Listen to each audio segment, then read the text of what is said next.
شہر کے ایک چھوٹے سے محلے میں فیاض نام کا ایک آدمی رہتا تھا۔ وہ ایک محنتی انسان تھا لیکن اس کی آمدنی محدود تھی۔ ایک شام اس کا بیٹا احمد بھاگتا ہوا کمرے میں آیا۔ اس کے ہاتھ میں اسکول کا ایک کتابچہ تھا جس پر اسکول کی سیر کے بارے میں لکھا تھا۔ احمد نے بڑے شوق سے کہا، ابا، کیا میں بھی اس سیر پر جا سکتا ہوں؟ اس کی فیس صرف 500 روپے ہے۔ فیاض نے مسکرا کر احمد کے سر پر ہاتھ پھیرا، لیکن اس کے دل میں ایک بوجھ سا محسوس ہوا۔ جب احمد سونے کے لیے چلا گیا تو فیاض نے اپنا پرانا چمڑے کا بٹوا نکالا۔ بٹوے میں صرف چند نوٹ تھے جن سے پورے ہفتے کا راشن آنا تھا۔ اس نے سوچا، اگر میں یہ 500 روپے احمد کو دے دوں گا تو گھر کا خرچہ کیسے چلے گا؟ اگلے دن فیاض کام پر جانے کے لیے بازار سے گزر رہا تھا۔ وہاں اس کی نظر بابا ادریس پر پڑی۔ بابا ادریس ایک فٹ پاتھ پر بیٹھے بہت کمزور اور بیمار دکھائی دے رہے تھے۔ ان کی آنکھوں میں بھوک اور بے بسی تھی۔ فیاض نے محسوس کیا کہ بابا ادریس کو اس وقت مدد کی سخت ضرورت ہے۔ فیاض کے ذہن میں ایک طرف احمد کی سیر تھی اور دوسری طرف بابا ادریس کی بھوک۔ اس نے ایک گہرا سانس لیا اور اپنی جیب سے وہی 500 روپے نکالے جو اس نے احمد کے لیے رکھے تھے۔ اس نے وہ نوٹ بڑے احترام سے بابا ادریس کی طرف بڑھا دیے۔ بابا ادریس نے کانپتے ہوئے ہاتھوں سے پیسے لیے اور فیاض کے لیے ڈھیروں دعائیں کرنے لگے۔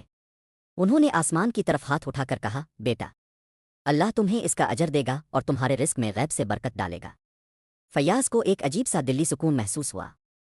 جب فیاض گھر پہنچا تو اس نے دیکھا کہ احمد کھڑکی کے پاس کھڑا باہر گلی میں گزرتی ہوئی اسکول کی بسوں کو دیکھ رہا ہے۔ احمد خاموش تھا اور اس کے چہرے پر اداسی تھی۔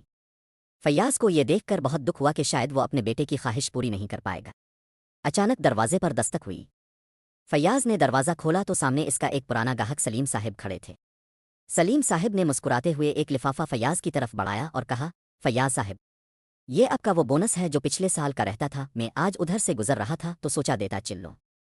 فیاض نے لفافہ کھولا تو اس میں 1000 روپے تھے۔ اس کی آنکھوں میں خوشی کے آنسو آ گئے۔ اس نے فوراً احمد کو آواز دی، احمد بیٹا، ادھر آؤ، دیکھو اللہ نے تمہاری سیر کا انتظام کر دیا۔ احمد یہ سن کر خوشی سے اچھل پڑا اور اپنے ابا کے گلے لگ گیا۔ سیر والے دن صبح سویرے احمد نے اپنا نیلا بستہ کندھے پر لٹکایا اور گھر سے نکلا۔ فیاض اسے گلی کے موڑ تک چھوڑنے آیا۔ جب اسکول کی بڑی پیلی بس آئی تو احمد نے ہاتھ ہلا کر اپنے ابا کو خدا حافظ کہا۔ اسکول کی بس شہر کی خوبصورت سڑکوں سے گزرنے لگی۔ احمد کھڑکی کے پاس بیٹھا باہر کے مناظر دیکھ رہا تھا۔ اسے لگ رہا تھا جیسے آج کے دن میں ایک خاص قسم کی چمک اور خوشی ہے جو اس سے پہلے کبھی نہیں تھی۔ سیر کے دوران احمد نے اپنے بہترین دوست علی کے ساتھ مل کر بہت سی نئی چیزیں دیکھیں۔ انہوں نے ایک بڑے پارک میں دوڑیں لگائیں اور ایک قدیم قلعے کی سیر کی۔ دوپہر کے وقت دونوں نے ایک درخت کے سائے میں بیٹھ کر اپنا کھانا شیئر کیا۔ شام کو جب احمد گھر لوٹا تو وہ بہت خوش تھا۔ اس نے فیاض کو اپنی سیر کی تمام کہانیاں سنائیں۔ فیاض نے اسے سمجھایا کہ جب ہم اللہ کی رضا کے لیے دوسروں کی مدد کرتے ہیں تو اللہ ہمارے لیے وہاں سے راستے بناتا ہے جہاں سے ہم سوچ بھی نہیں سکتے۔